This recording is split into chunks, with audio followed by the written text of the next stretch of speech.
in the vast tapestry of cosmic evolution, where silicon-based intelligences dominated gas giants and crystalline entities thrived in the vacuum of space, Earth stood as an anomaly, a blue marble teeming with carbon-based chaos. While most sentient species had long since abandoned their biological origins for the sterile perfection of synthetic existence, humanity clung to their flesh with savage determination.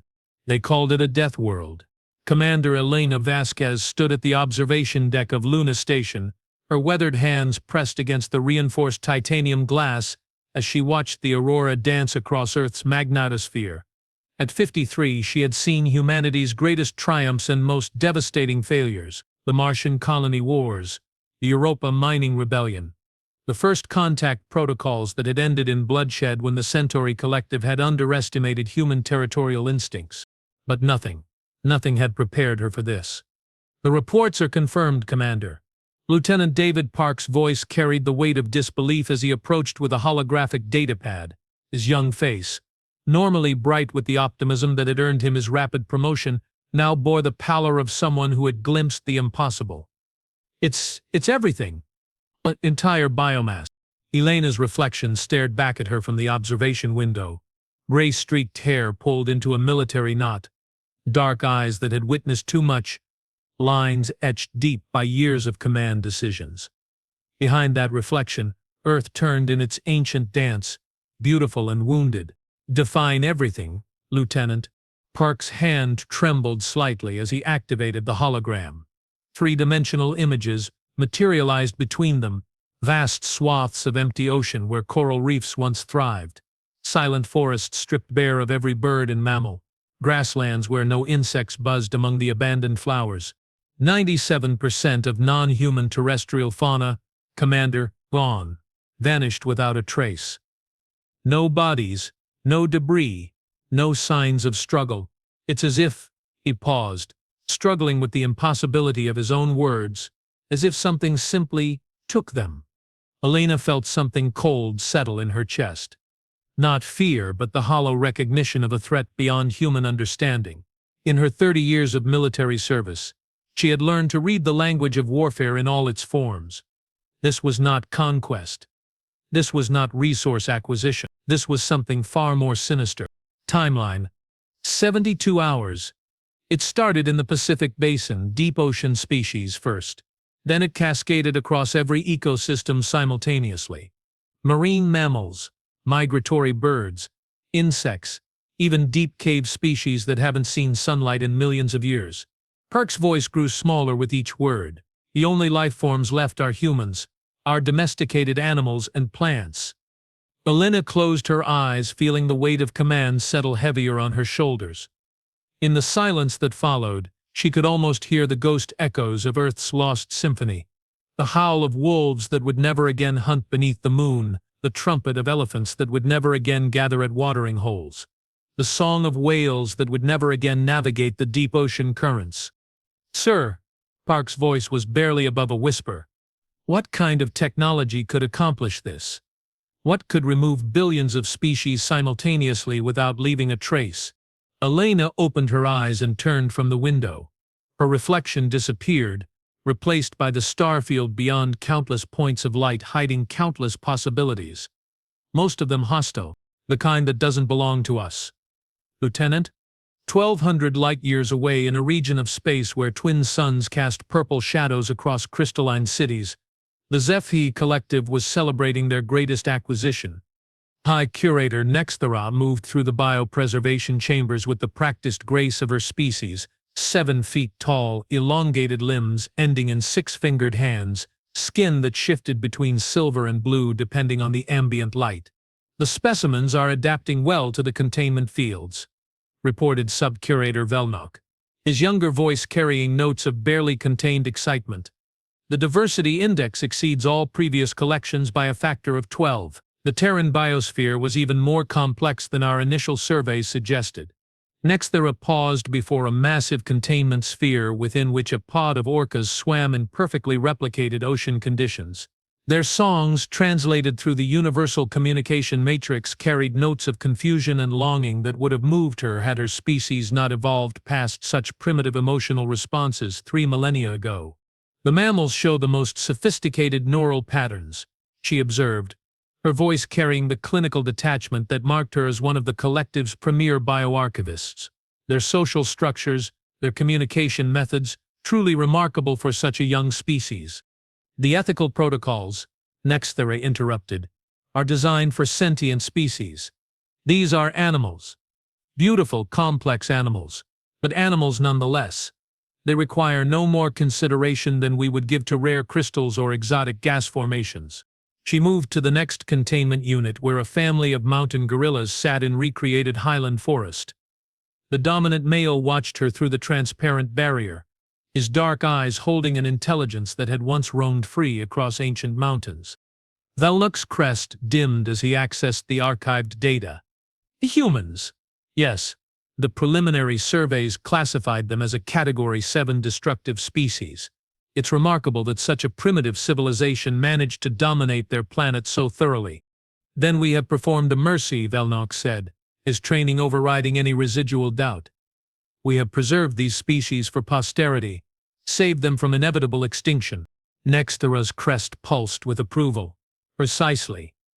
The Terran collection will be the crown jewel of our biopreserve. Future generations will thank us for saving these magnificent creatures from the inevitable destruction that follows whenever a species like humanity achieves technological dominance. The humans will adapt, Nexthera said with the certainty of someone who had witnessed the rise and fall of countless civilizations.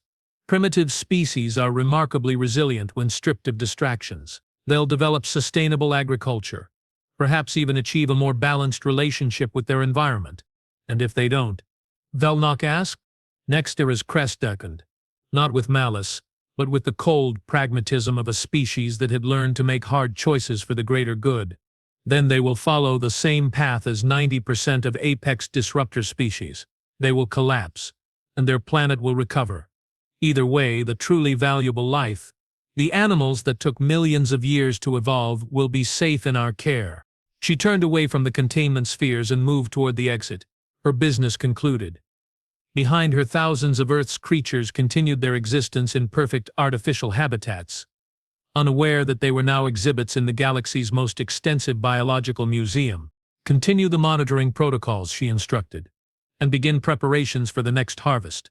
The surveys indicate a promising biosphere in the vegan system, aquatic species with some fascinating adaptations. As the doors sealed behind them, the biopreservation chambers settled into their eternal routine. Artificial suns rose and set on schedule. Simulated weather patterns brought precisely measured amounts of rain and sunshine. Food appeared at optimal nutritional intervals. It was perfect. It was safe. It was a prison. Back on Earth, humanity was beginning to understand the true scope of their loss. Dr. James Riley had spent 40 years studying wolf behavior in Yellowstone National Park. He knew the territory better than most humans knew their own neighborhoods. Every ridge, every stream, every ancient game trail worn smooth by countless generations of paws and hooves. Now he stood in the heart of what had once been the most successful ecosystem restoration project in human history, and heard only silence. It's not just that they're gone, he told the emergency broadcast recorder, his voice carrying the shell-shocked tone of someone processing the impossible. It's that there's no sign they were ever here. No tracks, no scat, no territorial markings. Even the scent markers are gone, and those chemicals can persist in the environment for weeks. He knelt beside what should have been a beaver dam, but the structure remained perfectly intact, despite the absence of its engineers. The waters still flowed in their ancient patterns, but no fish swam in the streams, no insects skated across the surface, no birds dove for their daily catch. The ecosystem balance is already beginning to collapse. Without pollinators, plant reproduction will fail within a single growing season. Without seed dispersers, forest regeneration will halt. Without predators, he paused, the magnitude of the ecological catastrophe beginning to sink in. Without predators, the entire food web becomes meaningless. Across the planet, similar reports were flooding in from every climate zone, every habitat, every corner of the biosphere where non-human life had once thrived. In Australia, Aboriginal elders spoke of ancestral sites where the Dreamtime stories had been literally erased. No kangaroos hopping across ancient songlines. No wedge-tailed eagles soaring over sacred mountains. No dingo tracks leading to watering holes that had known their presence for 50,000 years. In the Amazon, indigenous communities emerged from the rainforest with tales that made no sense until viewed in the global context. The forest was still there, every tree, every vine, every exotic flower remained untouched. But the jaguars that had ruled the shadows for millions of years were gone. The monkeys that had filled the canopy with their calls had vanished. The river dolphins that had navigated the muddy waters since before humans had discovered agriculture had disappeared without a trace. In Africa, Maasai herders found themselves alone with their cattle on vast savannas where wildebeest had migrated in thunderous herds just days before. The lions that had followed those herds, the hyenas that had cleaned the kills, the vultures that had soared on thermals above the great circle of life, all gone as if they had never existed. But it was in the oceans where the absence felt most profound. Captain Rodriguez had been fishing these waters off the coast of Chile for 23 years. His father had fished here before him, and his grandfather before that. The family knowledge of currents, weather patterns, and seasonal migrations went back 4 generations. "The sonar shows nothing," he reported to the Coast Guard, his weathered hands steady on the radio despite the tremor in his voice. "No fish, no whales, no dolphins. The water temperature and chemical composition are normal, but it's like sailing through a dead sea." His crew stood around the deck of the Maria Elena, staring at empty nets and silent fish finders. These were men who had worked the ocean their entire lives, who could read the signs of life in the water like others read books. They knew the subtle differences between water that teemed with life and water that was merely wet. This was something else entirely. "It's not dead water," Rodriguez continued. "Dead water has debris, bacteria blooms, chemical changes. This is just empty. Like something reached down and selectively removed everything that wasn't human." The first pieces of evidence that humanity was not alone in the universe came not from space-based telescopes or deep space monitoring stations, but from a small research facility in Norway. Dr. Astrid Larsen had been studying atmospheric composition changes in the wake of the Great Silence when her instruments detected something that shouldn't have been possible. Trace elements in the upper atmosphere that didn't match any known terrestrial source. "The isotope signatures are completely foreign," she explained via secured video link to the hastily assembled International Crisis Committee. "We're talking about elements that exist in theoretical physics models but have never been observed in nature. The concentrations are minimal, parts per billion, but they're there and they're concentrated along specific atmospheric layers." "That's what we think," Dr. Larsen replied. "The distribution pattern suggests massive objects moving through the atmosphere at extremely high speeds." "But Commander," her voice carried a weight that made everyone in the virtual meeting lean closer. "The scale is unprecedented. We're talking about something capable of generating gravitational effects measurable from orbit." Lieutenant Park, who had been monitoring deep space sensor networks, suddenly straightened in his chair. "Commander, we're getting something from the Mars orbital platform." Elena split her attention between Dr. Larsen's atmospheric data and the new information flowing in from humanity's distant outpost. What she saw made her blood run cold. "Those gravitational anomalies Dr. Larsen detected," Park said, his voice tight with controlled fear. "They didn't originate in Earth's atmosphere. They were departure signatures." The main display shifted to show Mars orbital sensor data from 72 hours ago. The timestamps matched exactly with the beginning of the Great Silence. Something massive accelerated away from Earth at precisely 14:32 GMT on the day the animals vanished. The gravitational signature suggests a vessel of approximately 12 kilometers in length, with mass readings that are— Park paused, double-checking his calculation. "Commander, nothing that massive should be able to achieve the acceleration curves we're seeing. It's like they found a way to selectively negate inertia." Elena felt the universe shifting around her, the comfortable assumptions of human technological superiority crumbling like sand castles before a tide. For 60 years, humanity had searched the stars for signs of intelligent life. They had built radio telescopes, sent probe ships to nearby systems, developed increasingly sophisticated theories about what alien contact might look like. None of those theories had included the systematic theft of an entire planet's wildlife. Dr. Larson, Elena said, her command voice cutting through the growing murmur of fear and speculation. How long would it take to replicate this atmospheric analysis at other monitoring stations worldwide? We've already begun the process, Commander. Initial reports from similar facilities in Japan, Chile, and South Africa are showing identical isotope signatures, and the timeline matches the progression of the disappearances. To the minute, ma'am. Whatever technology was used, it moved across the planet in a systematic pattern, oceans first, then continents, following what appears to be a biodiversity priority matrix. And they had taken Earth's wild heart. Commander, Park's voice carried a new urgency. Long-range sensors are detecting multiple gravitational anomalies throughout the outer system. Whatever visited Earth, they're not alone. Alina opened her eyes and looked out at the starfield beyond Luna Station's observation deck. Somewhere among those distant points of light, Earth's stolen creatures were beginning new lives in artificial habitats, unaware that they had become the centerpieces of an alien museum. But they had made one critical miscalculation. They had left the humans behind. And humans, Elena reflected as she felt the familiar fire of righteous anger beginning to burn in her chest, had never been particularly good at letting others take their family. Lieutenant, she said, her voice carrying the steel that had earned her command of humanity's most advanced military installation. I want everything we have on faster-than-light travel, exotic matter manipulation, and gravitational field generation. Strip every research facility, every classified project, every theoretical physics department on Earth and Mars. Ma'am? Elena turned away from the observation window and faced her command crew. Around her she could see the same transformation occurring in every face. The shift from shock to determination, from despair to the kind of cold fury that had carried humanity through every challenge their harsh world had thrown at them. We're going to get our animals back. Not just a spacefaring species, not just a technological civilization, but a force of nature that would cross the void itself to protect what was theirs. 3 months after the Great Silence, humanity had transformed from a species of planet-bound explorers into something the galaxy wasn't prepared for.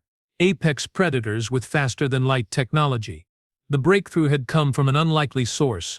Dr. Patricia Chen, a theoretical physicist, who had spent the last decade working on practical applications for quantum foam manipulation. Her research, previously considered too abstract for immediate military application, suddenly became humanity's most valuable asset.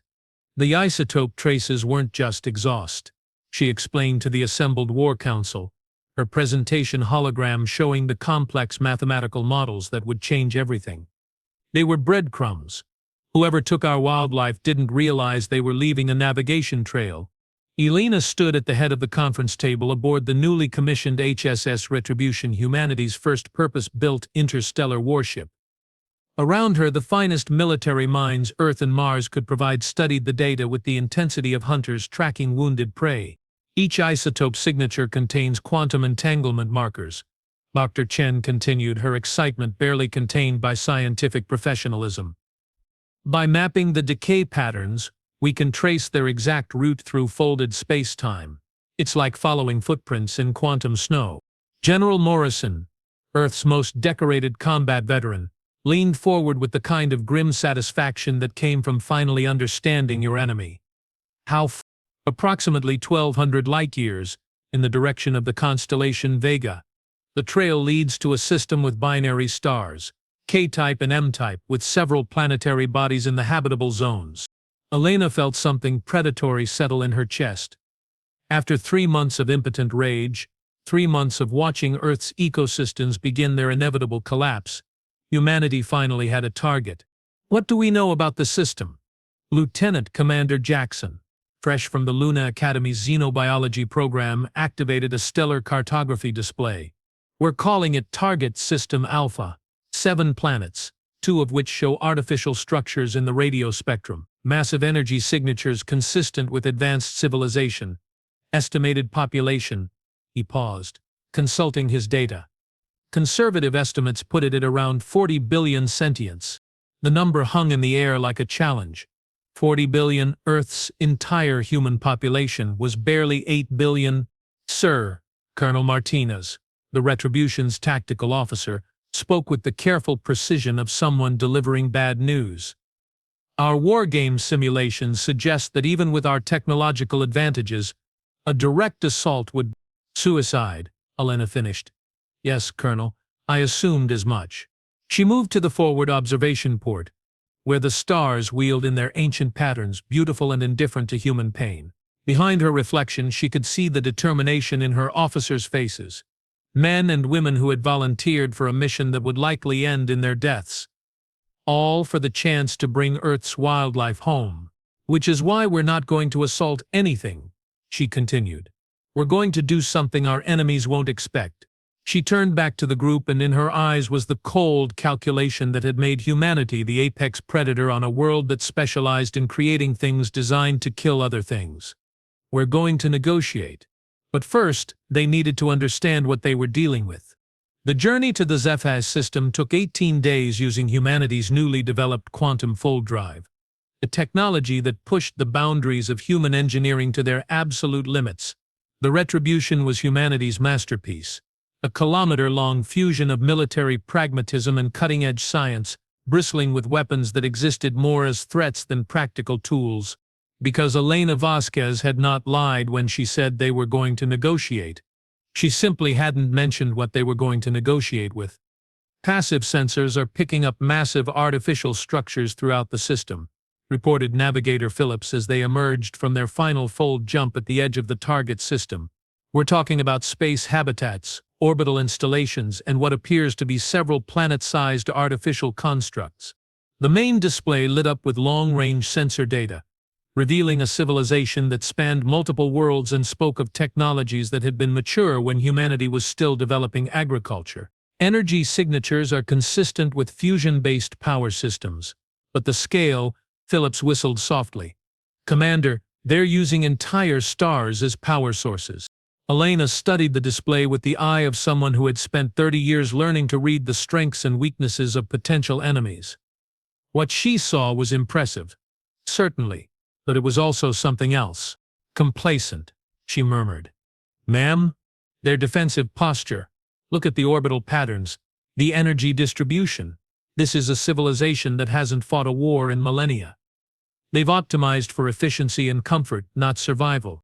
Major Rodriguez, the Retribution's intelligence officer, was running deep spectrum analysis on the alien communications they were intercepting. Commander, we're getting translation matrices on their primary communication protocols. The linguistic AI is making progress, but he paused, frowning at his display. Their language structures suggest a highly stratified society. Lots of hierarchical indicators, very formal protocols. Bureaucrats, Elena said with satisfaction. Even better. She moved to the central command console and activated the ship's primary communications array. After 3 months of preparation, after 18 days of traveling through the void, humanity was about to announce its presence to an alien civilization. This is Commander Elena Vasquez, of the Human Confederation vessel Retribution. She broadcast on all frequencies, her words carried by technologies that bent space itself to ensure they could not be ignored. I am requesting immediate audience with whatever authority is responsible for the theft of Earth's wildlife. The response was immediate and revealing. 23 different communication channels lit up simultaneously. Emergency protocols activated across multiple orbital installations. Deep space sensor arrays that had been passive suddenly blazed to life with active scanning beams. Elena smiled. They were scared. In the crystal spires of the HFY capital world, High Curator Nexthera was experiencing something her species had evolved past millennia ago, genuine panic. How is this possible? She demanded, her bioluminescent crest flaring with colors that indicated severe psychological distress. The preliminary surveys indicated they were a pre-interstellar species. The gravitational mathematics alone should have been beyond their comprehension for at least another 1,000 years. Submetch Curator Velnok moved through the crisis command chamber with the jerky, uncertain motions of someone whose entire worldview had just been shattered. Around them, dozens of HFY analysts worked frantically at bioluminescent control surfaces, trying to process the impossible reality that their latest subjects had followed them home. "The vessel's design parameters are troubling," he reported, his voice carrying harmonics that spoke of barely controlled terror. "Quantum signature analysis suggests a hybrid fusion antimatter propulsion system. The weaponry appears to be primarily kinetic-based, but the energy signatures," he paused, recalculating. "High Curator, their main weapon systems are drawing power directly from controlled black hole manipulation." Next, Thera felt something she had thought her species no longer capable of experiencing: fear. Not the abstract concern for inefficiency that sometimes motivated their decisions, but the bone-deep primitive terror of recognizing a superior predator. "They're not supposed to be capable of this," she whispered, more to herself than to her subordinate. The psychological profiles indicated a species trapped by their own aggression. They should have destroyed themselves within centuries of achieving nuclear capabilities. "Perhaps," Velnok suggested with the desperate optimism of someone grasping for any explanation that didn't end in civilizational extinction, "they evolved past their destructive impulses." The question was answered by the human vessel's next transmission. "My name is Elena Vasquez," the alien voice said, carried through translation matrices that struggled with the emotional undertones that seemed built into the human language. "I am what my species calls a soldier. We are the ones humans send when we want something dead." Next, Thera's crest went completely dark, a physiological response that hadn't been seen in Zephi space for over 2,000 years. "Contact the High Council," she commanded, her voice carrying frequencies that indicated terminal crisis. "Inform them that we may have made an error." Aboard the Retribution, Elena waited. She knew the effect her words would have. Humanity had spent the last 3 months studying every scrap of information they could gather about galactic civilization from the isotope traces and quantum echoes left by their visitors. They had learned that the galaxy was dominated by species that had evolved past physical conflict, that wars were largely things of the distant past, settled by economic pressure and political maneuvering. They had learned that most galactic species viewed violence as a primitive evolutionary stage that civilized beings had moved beyond. They were about to learn why evolution hadn't moved beyond violence. Because sometimes violence was the answer. "Commander," Lieutenant Park reported from the communications station, "we're receiving responses from multiple sources. The primary governmental body appears to be something called the Galactic Preservation Council. They're requesting clarification on our intentions." Elena smiled. It wasn't a pleasant expression. "Put them through." The main display shifted to show her first alien contact, and what she saw confirmed everything she had suspected about their enemy. The being that appeared on screen was tall, elegant, with features that spoke of millions of years of genetic optimization. Beautiful in its own way, refined, soft. "I am High Arbitrator Sixran of the Galactic Preservation Council," the alien said, its translated voice carrying undertones of carefully controlled fear. "We were not aware that your species had achieved interstellar capabilities." "There are a lot of things you weren't aware of," Elena replied, letting her voice carry just enough edge to make her point clear. "Including the fact that the animals you stole belong to us." "Stole?" The alien's expression shifted through several configurations that the translation matrix struggled to interpret. "We preserved them. Your world's biosphere was approaching collapse. We saved those species from inevitable extinction." Elena felt something cold and predatory settle deeper in her chest. She had expected lies, justifications, perhaps even genuine belief in their own righteousness. What she hadn't expected was for them to be right, because they were right. Earth's biosphere had been in collapse. Humanity's industrial civilization was systematically destroying the ecosystems that had created them. Within a few centuries, most of the large animal species would have been extinct anyway. "It didn't matter." "High Arbitrator," she said, her voice carrying the kind of quiet menace that made hardened Marines step back. "Let me explain something about humans that your preliminary surveys obviously missed. We don't care if you're right. We don't care if your intentions were noble. We don't care if preserving our wildlife serves some greater galactic good." She leaned forward, and the camera caught the expression in her eyes, the cold, implacable fury of a predator that had been pushed too far. You took our animals without asking. That makes you thieves, and humans have very specific ways of dealing with thieves. The alien's elegant features shifted again, this time in patterns that the translation matrix labeled as extreme distress. Commander Vasquez, it said. Perhaps we can reach some accommodation. The Preservation Council is always open to negotiation.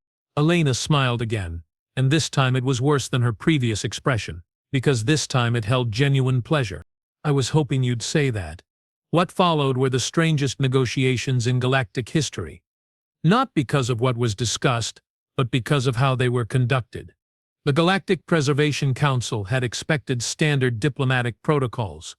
Formal meetings, careful exchanges of cultural information, slowly developing understanding between civilizations separated by millions of years of evolution and thousands of light-years of space.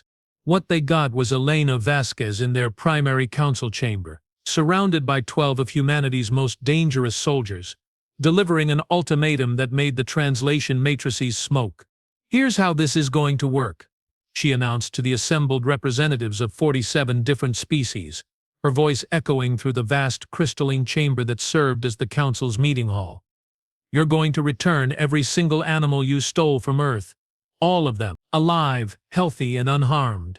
High Arbitrator Sixerin, flanked by security forces that had never actually been tested in combat, attempted to maintain diplomatic protocol.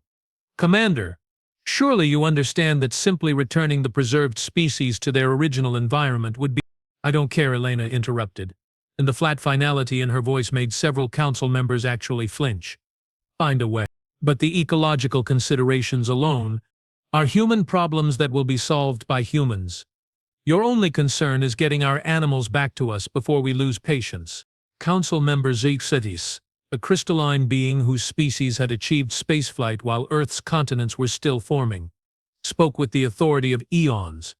Commander Vasquez, I fear you may be operating under some fundamental misunderstandings about the nature of galactic civilization. We are not a martial culture. Conflicts such as you seem to be proposing simply don't occur anymore. Elena looked around the chamber, noting the elegant architecture, the sophisticated biotechnology, the obvious signs of a civilization that had achieved things humanity could barely dream of. Then she looked back at the assembled aliens with the expression of someone who had spent her entire life learning to break things that weren't supposed to be breakable. They do now. She gestured to Colonel Martinez, who activated a portable holographic display that showed the detailed technical specifications of the Retribution's primary weapon systems. This is what humans call a relativistic kill vehicle, Elena explained with the patient tone of a teacher instructing particularly slow students. It's a projectile that travels at 99.8% of the speed of light. When it hits something, say an orbital habitat containing several billion lives, it releases energy equivalent to approximately 50,000 fusion bombs. The mathematics were clear enough that even species with completely different computational paradigms could understand them. The silence that followed was profound. The Retribution carries 6,000 of these projectiles. Elena continued. We built them specifically for this mission, using technologies we developed in the 3 months after you stole our animals. Human engineering tends to focus on practical applications. You're threatening genocide, whispered Council Member Naxaville, a mammalian species whose large dark eyes were perfectly adapted for showing horror. I'm providing options, Elena corrected. Option 1, you return our animals, and we go home. Option 2, I demonstrate why evolution made humans very, very good at killing things. High Arbitrator Sixerin's elegant features shifted through several patterns that the translation matrix couldn't interpret, settling finally on something that looked remarkably like despair. Commander, it said, its voice carrying harmonics that spoke of a civilization's last hope, what you're asking is impossible. The logistics alone would require technologies we don't possess. The animals have been integrated into closed ecological systems that took months to establish. Simply removing them would cause cascading failures throughout our preservation matrices. Elena looked around the chamber one more time, noting the fear in alien faces, the way security forces had positioned themselves at maximum distance, the subtle signs of a civilization realizing it had awakened something that should have been left sleeping. Then she smiled the smile that had made her the youngest commander in Luna Station's history. "High Arbitrator," she said, "you've just discovered the difference between humans and every other species in this galaxy." She leaned back in her chair, completely relaxed, despite being surrounded by 47 different species worth of military forces. "We don't accept impossible." The silence stretched for several seconds before she continued. "You have 72 hours to figure out how to make the impossible happen. After that, I start providing demonstrations of human engineering capabilities."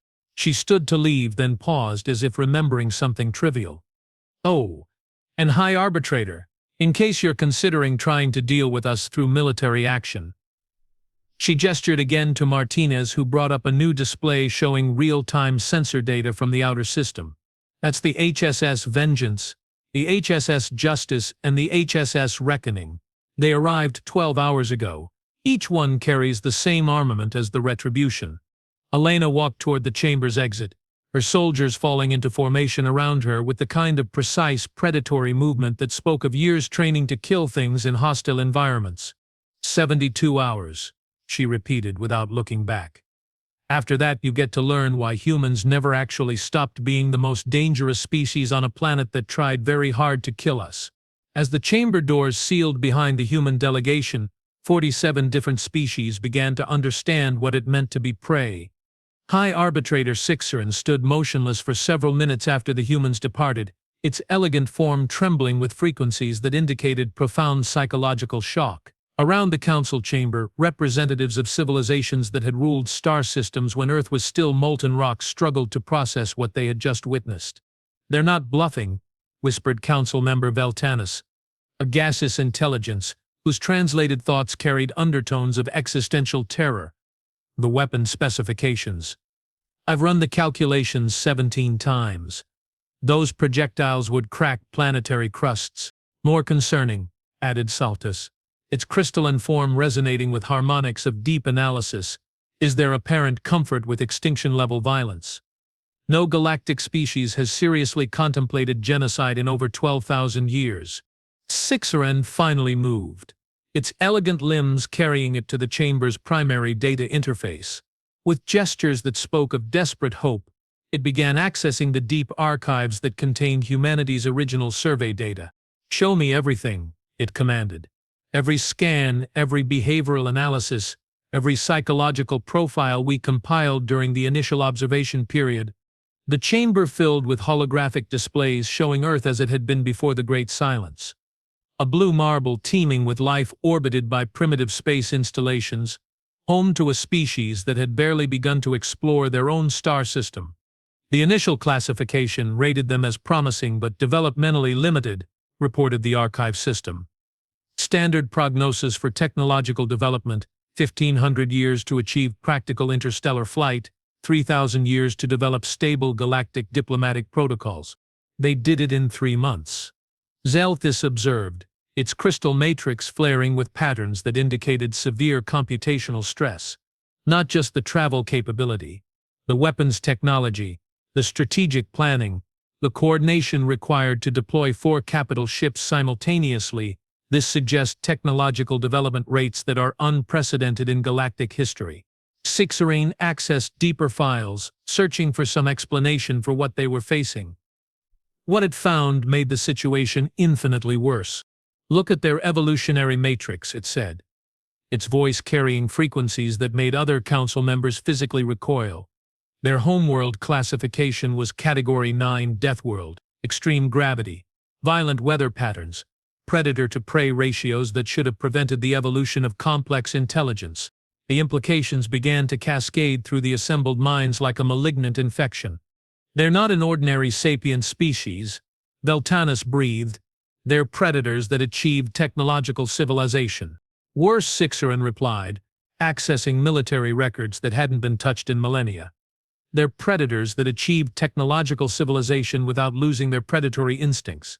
The chamber fell silent as 47 different species contemplated the same terrible realization.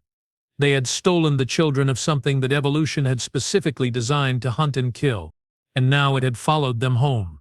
Meanwhile, aboard the HSS Retribution, Elena was conducting her own kind of negotiation. Dr. Chen, she said, settling into her command chair as her staff assembled around the central holographic display, I need a comprehensive analysis of their preservation technology. Everything we've been able to scan, everything we intercepted from their data systems. Perfect except for one thing, Elena observed. Their cages. Exactly, Elena studied the technical readouts with the focused intensity of someone planning the most complex military operation in human history. No matter how sophisticated, no matter how comfortable, they're still artificial environments completely dependent on external systems. Major Rodriguez looked up from his intelligence analysis station. Commander, there's something else. We've been monitoring their internal communications, and it's interesting. Their society appears to be based entirely around preservation and conservation principles. They genuinely believe they're saving species from extinction. Elena felt something cold settle in her stomach. The worst enemies, she had learned over 30 years of command experience, were the ones who believed they were doing the right thing, which means they'll fight to protect what they see as their moral duty, she said. It gets worse, Rodriguez continued. We've identified at least 12 other preservation sites throughout their space. They've been doing this for millennia, Commander. We're not their first acquisition. Elena closed her eyes and tried to process the implications. Somewhere out there, scattered across hundreds of light years, were the stolen remnants of dozens of worlds preserved in artificial habitats, maintained by a species that saw itself as the galaxy's benevolent protectors. How many species? She asked quietly. Conservative estimates suggest they've preserved the wildlife of at least 40 different worlds. The scale is. Rodriguez paused, struggling with numbers that strained comprehension. Millions of species, Commander. Possibly billions of individual specimens. Then we're not just getting our animals back, she said, her voice carrying the kind of quiet determination that had made her legendary in military circles. We're shutting down the entire operation. Commander, Lieutenant Park said from the communications station, his voice carefully controlled, we're receiving a priority transmission from Earth. It's Admiral Harrison himself. Elena felt something tighten in her chest. Harrison only made personal communications for two reasons: to deliver commendations or to authorize actions that would change history. Put him through. The holographic display shifted to show the weathered face of humanity's highest military commander, transmitted across 1,200 light-years of space in real time, through quantum entanglement networks that pushed human technology to its absolute limits. Commander Vasquez, Harrison said without preamble, his voice carrying the weight of decisions that would echo through generations. You are hereby authorized to use any and all means necessary to secure the return of Earth's wildlife. He paused, and Elena could see in his eyes the same cold calculation that had carried humanity through every crisis their harsh world had thrown at them. Furthermore, you are authorized to take whatever additional actions you deem necessary to prevent future incidents of this nature. Elena felt the universe shift around her as she realized what she was being given: carte blanche to wage war against an alien civilization that possessed technologies beyond human understanding. Sir, she said, that authorization could potentially result in— I know exactly what it could result in, Commander, Harrison interrupted. The eggheads here on Earth have run every simulation, every scenario analysis, every possible outcome matrix they can imagine. The conclusion is unanimous. His expression hardened into something that would have been familiar to every human who had ever faced a predator in the dark. We cannot allow the precedent to stand. Today it's our animals. Tomorrow it might be our children. The galaxy needs to understand that humanity protects what is ours, regardless of the cost. Elena nodded slowly, feeling the weight of command settling deeper on her shoulders. Around her, she could see the same transformation occurring in her staff's faces that had happened at Luna Station 3 months ago. The shift from uncertainty to the kind of cold purpose that had made humans the apex predator on a world full of things designed to kill. Understood, sir. We'll bring our animals home. And Commander? Harrison's voice carried a note that made everyone in the command center lean forward. Make sure they remember why it's a bad idea to steal from humans.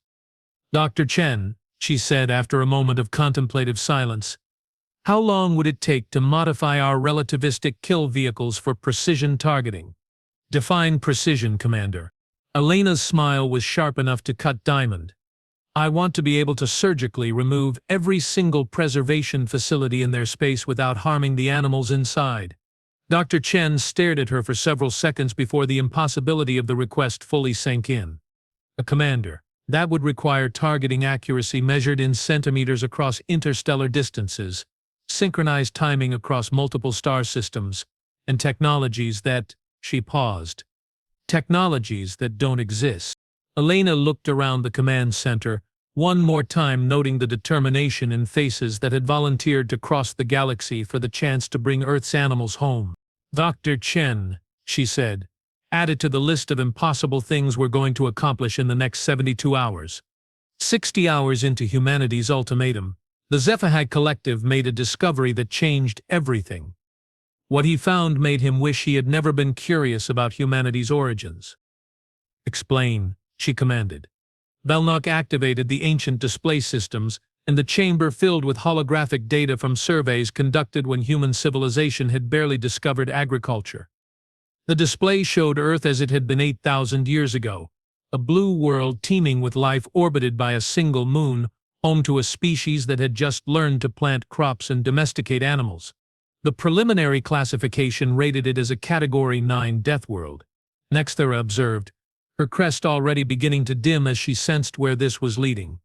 But look at the xenobiological analysis, Belknap said, his voice carrying harmonics of barely controlled terror.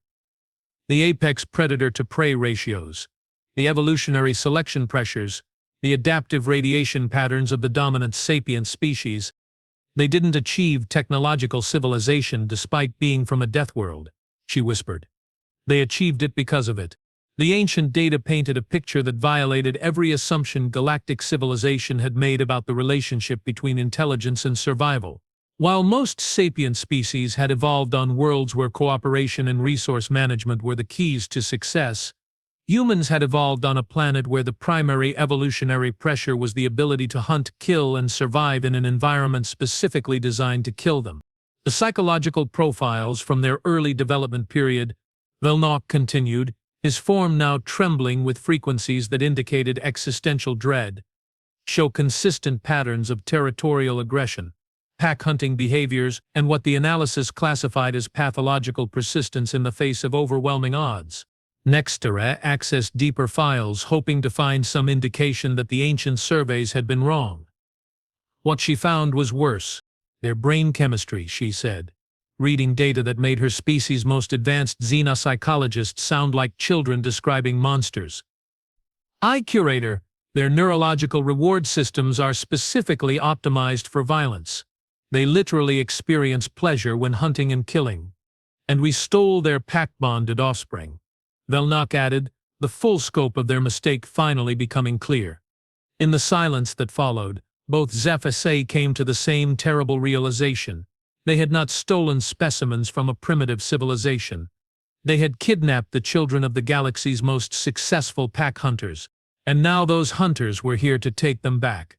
With 12 hours remaining in humanity's ultimatum, Elena received a communication that changed the nature of everything they were attempting. Commander, Lieutenant Park announced from the communications station, his voice carrying a mix of excitement and bewilderment. We're receiving a direct transmission from, well, it appears to be from the animals themselves. Elena spun in her command chair, certain she had misheard. Clarify, Lieutenant. The signal is coming from the primary preservation facility. It's being broadcast on multiple frequencies, using communication protocols that, Commander, somehow they've learned to interface with alien technology. Elena felt something electric run through her as she began to understand the implications. Put it through. The main display activated, and what Elena saw made her heart clench with a mixture of pride and fury that she had never experienced before. It was a pod of orcas, the same pod that had disappeared from the Pacific Northwest 3 months ago, but they were different now. Their eyes held an intelligence that seemed to burn with purpose, and somehow, impossibly, they were speaking.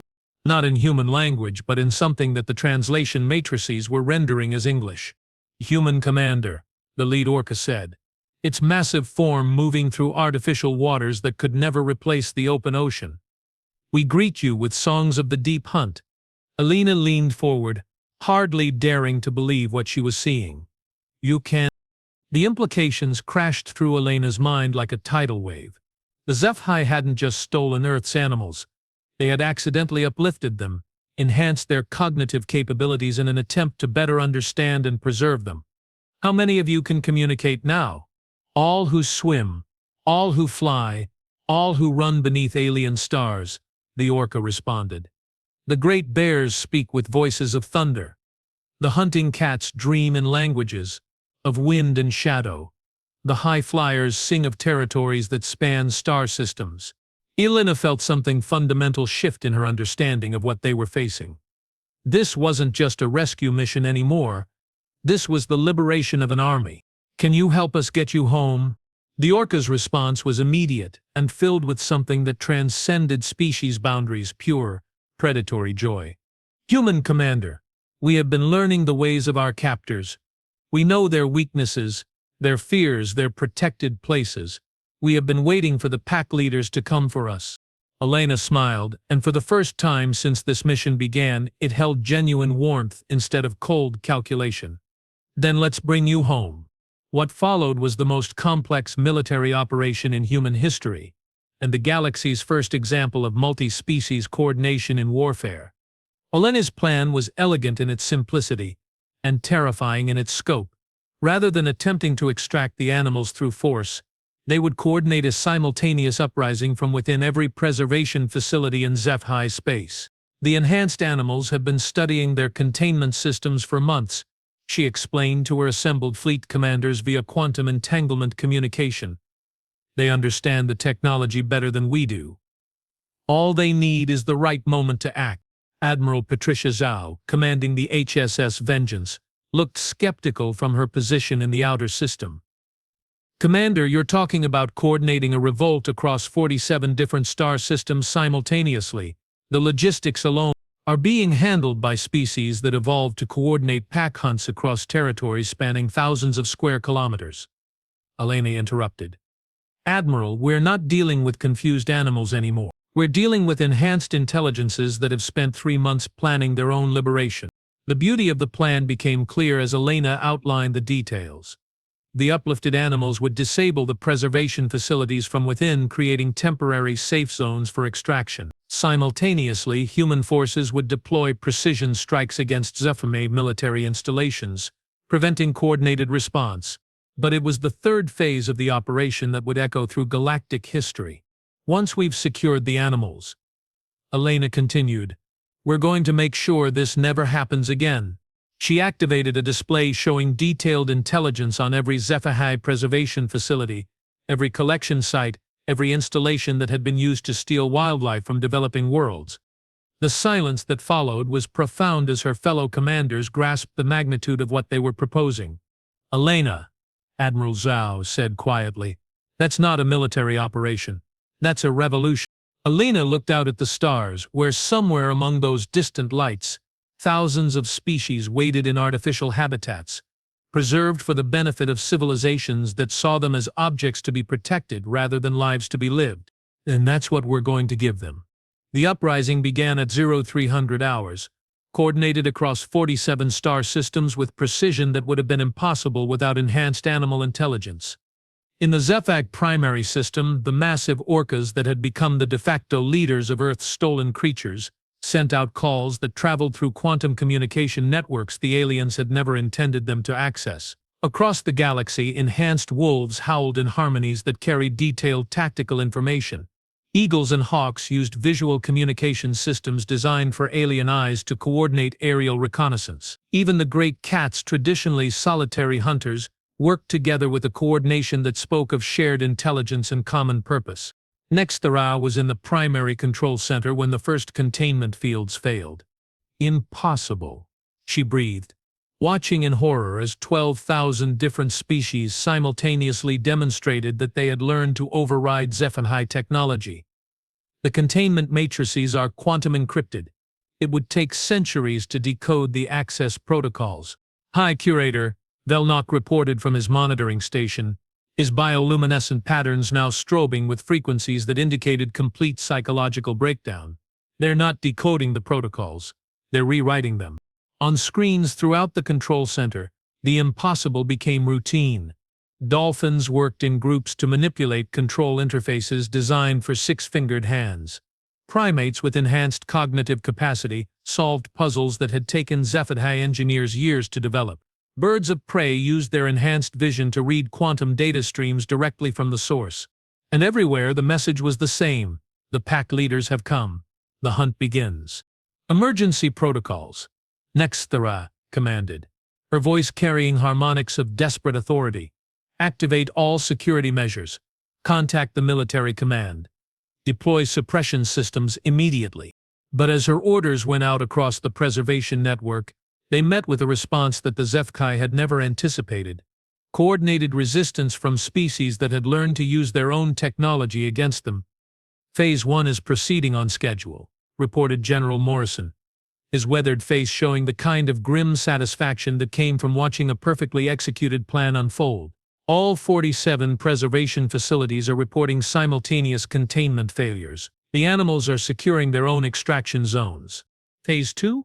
Human strike teams are engaging HFY military installations across 12 star systems. Resistance is minimal. Their weapons systems weren't designed for actual combat. Harrison nodded, feeling the weight of history settling on his shoulders. What they were witnessing was more than a rescue mission. It was the announcement of humanity's arrival as a major galactic power. And Phase 3? Morrison's smile held the kind of predatory satisfaction that had made humans the apex species on a world full of things that tried to kill them. Commander Vasquez reports that the liberated animals are requesting permission to participate in the liberation of other preservation facilities. Harrison leaned back in his command chair, processing the implications. Not only were they getting Earth's animals back, those animals were volunteering to help free every other species the HFY had collected over millennia of well-intentioned imprisonment. Permission granted, he said. Let's give the galaxy a demonstration of what happens when you mess with Earth's children. The battle for the HFY primary world lasted exactly 4 hours and 37 minutes. It might have been shorter, but Elena wanted to make sure every alien in the galaxy could observe what happened when someone stole from humanity. Target the orbital defense platforms first, she commanded from the bridge of the Retribution, watching as her tactical display showed the precise choreography of the most one-sided battle in galactic history. Minimum necessary force, we want them disabled, not destroyed. The HFY had spent millennia developing technologies designed to preserve and protect. Their weapons were sophisticated crowd control systems designed to subdue without permanent harm. Their defenses were optimized for preventing accidents and containing dangerous specimens. They had never been designed to face weapons that were built specifically to kill. Human relativistic kill vehicles moved through HFY space like arrows shot by gods, each one precisely targeted to disable rather than destroy, but carrying enough kinetic energy to make it clear that mercy was a choice, not a necessity. Their defensive fire is completely ineffective against our armor, reported Colonel Martinez from the tactical station. Their systems are designed to stun or pacify, not penetrate military-grade hull plating. Elena watched the battle unfold with the detached professionalism of someone who had spent 30 years learning to break things efficiently. But beneath that professional calm, she felt something deeper, the satisfaction of a predator that had finally cornered its prey. "Commander," Lieutenant Park announced from communications, "we're receiving surrender offers from 43 different HFY command structures. They're offering to negotiate immediate release of all preserved specimens." Elena's smile was sharp enough to cut through hull plating. "Tell them negotiations are over. We're taking our animals home." The liberation of the HFY preservation network took 6 days and changed galactic civilization forever. By the time Elena stood in the primary biopreservation facility, watching as Earth's creatures prepared for their journey home, the galaxy had learned several important lessons about humanity. First, humans did not negotiate when their family was threatened. Second, human technology development could accomplish impossible things when properly motivated. Third, humans had very specific ideas about the relationship between freedom and preservation. "It's remarkable," observed Dr. Chen, as she watched a pod of whales coordinate their own transport to human vessels using alien technology. They had learned to manipulate with tools never designed for their physiology. They've not only maintained their original behavioral patterns, they've enhanced them. Elena nodded, watching as a pack of wolves worked together to operate loading systems that required opposable thumbs they didn't possess. The enhancement the Zephyr had accidentally provided hadn't just increased their intelligence, it had amplified everything that made them uniquely themselves. "Commander?" Major Rodriguez approached with a datapad that glowed with the soft light of alien information systems. "Final tallies are coming in from all 47 liberation sites." Elena took the pad and studied numbers that would be remembered long after her name was forgotten by history. In 6 days, humanity had liberated not just Earth's animals, but the preserved wildlife of over 200 different worlds. Species that had been extinct for millennia were alive and healthy in artificial habitats that could now be converted into temporary way stations for the journey home. "How many are requesting transport to Earth?" she asked. "All of them," Rodriguez replied, with something like wonder in his voice. "Commander, every single species we've liberated has requested passage to Earth. They want to make it their new home." Elena looked around the vast preservation facility, where thousands of species from across the galaxy were preparing to begin new lives on a world they had never seen but somehow recognized as the place where things like them could be free. "Then we'll make room," she said simply. 3 months later, Elena stood once again at the observation deck of Luna Station, watching Earth turn in its ancient dance below. But it was different now. The blue marble that had been silent for 6 months once again sang with life, not just the voices of creatures that had been born on its ancient shores, but the calls of species from across the galaxy that had chosen to make it their new home. In the forests of the Pacific Northwest, Earth's wolves ran alongside pack hunters from the Centauri system. In the oceans, orcas swam with cetacean species whose ancestors had seen alien suns. In the skies, eagles soared alongside birds whose wings had been shaped by the gravity of distant worlds. Elena smiled, watching a flock of birds that included species from 12 different star systems flying in perfect formation across Earth's sky. "How could it not?" she said. "They all know what it's like to be free." "Commander," he said, "we're receiving a formal petition from the Galactic Preservation Council. They're requesting permission to visit Earth and observe our integration protocols." Elena turned away from the observation window, her reflection disappearing to be replaced by the starfield beyond countless points of light, where countless civilizations were learning new lessons about the relationship between freedom and safety. "Tell them they're welcome to visit," she said, her voice carrying the same quiet menace that had ended a galactic institution and freed billions of creatures from well-intentioned imprisonment. "But remind them that this is a human world now. And on human worlds we have very specific rules about how visitors treat our family." She looked back at Earth one more time, watching as Aurora danced across a magnetosphere that now protected not just humanity's children, but the children of 200 different worlds that had chosen freedom over preservation. The universe had learned an important lesson in the past year. Humanity protected what was theirs, but it had also learned something else, something that would echo through galactic civilization for millennia to come. Earth had become more than humanity's homeworld.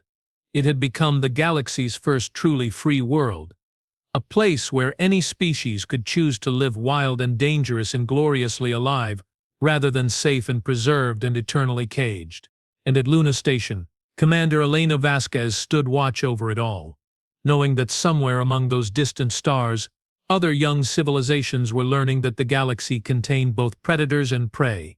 The difference was that now the predators were on the side of freedom, and they would never ever let anyone forget it. In the crystal spires of the former HFY capital world, High Curator Nexthera composed her final report on what historians would later call the Soul Liberation War. Final assessment. Humanity represents a fundamental paradigm shift in galactic civilization. They are the first species to achieve technological sophistication while maintaining their predatory instincts intact. They do not seek to dominate other species. They seek to liberate them. Recommendation: all future contact with human space should be conducted under the assumption that they will interpret any restriction of freedom as an act of war. They do not negotiate for basic rights. They take. Personal note: we spent millennia believing that civilization required the abandonment of violence. Humanity has taught us that sometimes civilization requires the intelligent application of violence in service of principles worth fighting for. The galaxy will never be the same. Perhaps that is not a bad thing.